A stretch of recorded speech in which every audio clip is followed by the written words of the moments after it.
Today we are going to discuss the self-learning module for 4th quarter week 3. In Music and Arts, we are going to discuss the musical contribution to the Philippine festivals, production, and the unique characteristics of Philippine festivals. Festivals in the Philippines are an integral aspect of the local culture, known for their grand, vibrant celebrations. No wonder each province has its own Filipino fiesta that they are very proud of. In every festival parade, participants play drums and other instruments in rhythmical patterns that serve as their music during processions and parades. Festivals are a great way to experience a particular region's unique culture.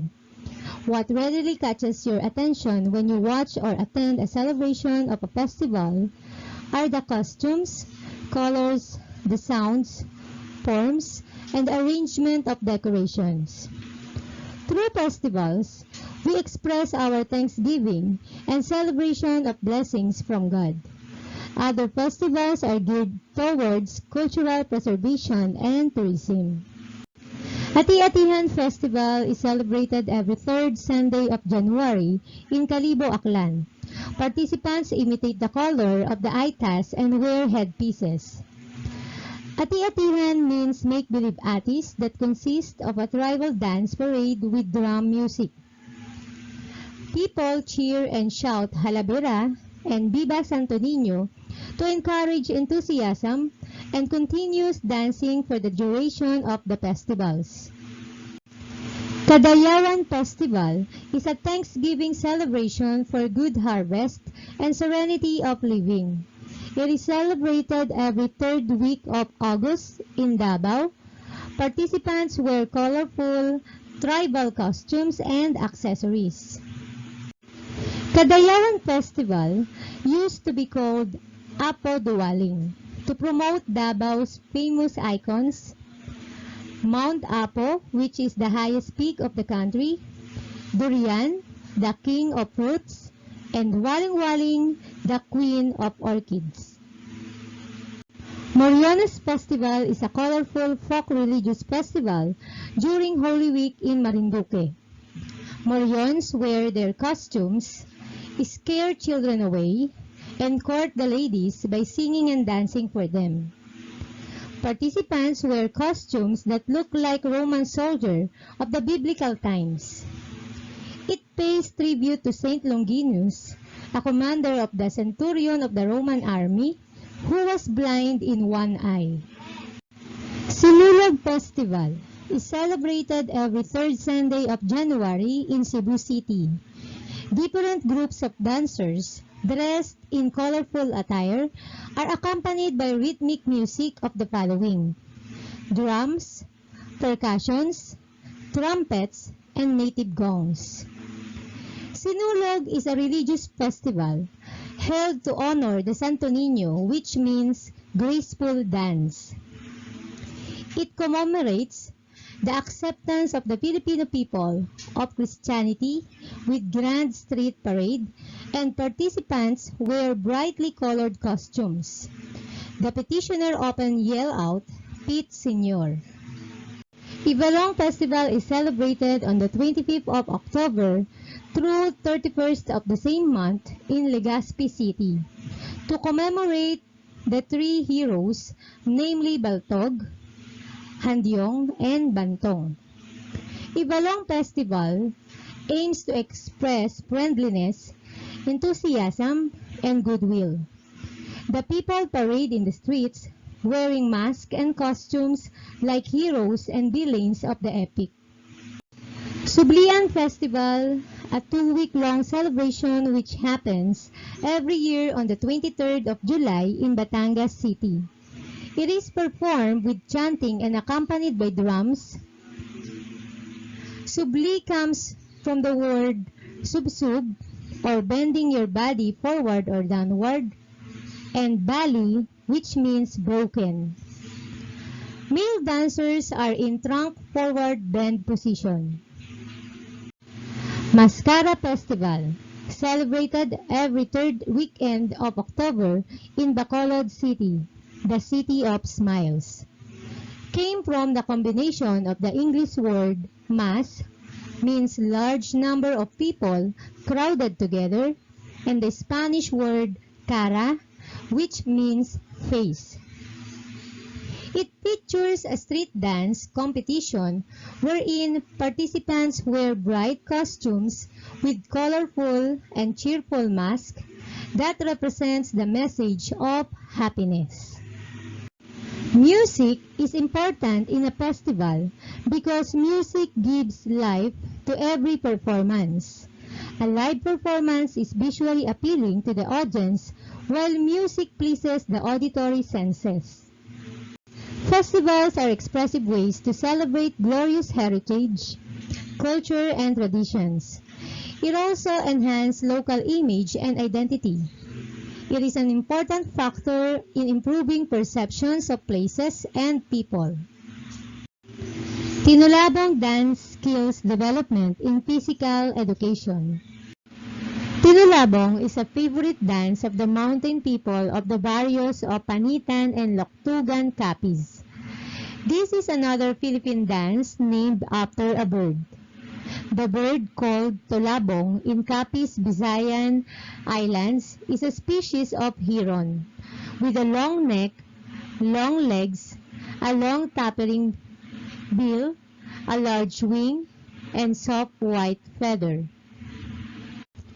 These birds are commonly seen riding serenely on the back of carabaos or water buffalo. The carabaos like these birds because they peck at the insects that annoy their host. When resting or sleeping, these birds usually stand on one foot while the other is raised with a claw resting behind the knee of the standing foot. The Tinulabong dance imitates the movement of this bird. In health, we are going to discuss the prevention and control of non-communicable diseases, particularly diabetes, arthritis, and renal or kidney failure. Non-communicable diseases are not caused by pathogens or disease-causing organisms such as bacteria or viruses, but rather by how people live, by the conditions with which they are born, or by the hazards around them. It also includes diseases caused by a breakdown of the body tissues, poor diet, environmental and occupational hazard, stress, and tensions. It cannot be transmitted from one person to another. Diabetes. It is a disease that prevents the body from converting food into energy. Carbohydrates are normally changed into a simple sugar called glucose, a source of energy. Insulin, the hormone produced in the pancreas, regulates the level of glucose in the blood. The following are the signs and symptoms of diabetes: increased thirst, frequent urination, extreme hunger, unexplained weight loss, fatigue, irritability, blurred vision, and slow healing sores. If the person has diabetes, the following are the possible complications: cardiovascular disease, nerve, kidney, eyes and foot damages, skin conditions, and even hearing impairment. The risk factors of diabetes are high blood pressure, tobacco smoking, low level of physical activity, poor diet, and also being overweight or obese. How can we prevent to have diabetes? Of course, first, we should change our lifestyle. Eat a healthy foods and increase our physical activity or do some exercises daily. Arthritis. It refers to the inflammation of joints. It is usually occurs during old age. We have two types of arthritis: the rheumatoid arthritis and osteoarthritis.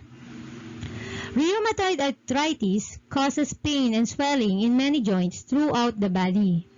It is an autoimmune disease which happens when the body's immune system attacks healthy cells by mistakes, while the osteoarthritis is a disease of older age. The following are the signs and symptoms of arthritis: joint pain, tenderness and stiffness, inflammation in and around the joints, restricted movement of the joints, warm red skin over the affected joints, weakness and muscle wasting. People with arthritis may have these possible complications: osteoporosis, rheumatoid nodules, dry eyes and mouth, infections, carpal tunnel syndrome, and even heart problems. The following are the risk factors of arthritis: age, gender, family history, obesity, and previous injury. We can prevent to have an arthritis if we lose our weight to normal, improve our sleep, do our daily exercises, and eat a balanced diet. Renal or kidney failure. It is a medical condition in which the kidneys fail to adequately filter waste products from the blood. Signs and symptoms of renal or kidney failure are decrease in urine output, although occasionally urine output remains normal, fluid retention that causes swelling in your legs, ankles, or feet, shortness of breath, nausea, weakness, irregular heartbeat, and chest pain or pressure. Some of the possible complications of kidney failure are fluid buildup in the lungs, chest pain, muscle weakness, permanent kidney damage, and even death. Risk factors of kidney failures are diabetes, high blood pressure, smoking, obesity, family history of kidney diseases, abnormal kidney structure, or older age. We can protect ourselves in having a kidney failure if we maintain our healthy weight, and we should have a healthy lifestyle. No vices like smoking. People who have kidney diseases should follow the instructions and prescriptions of their doctors.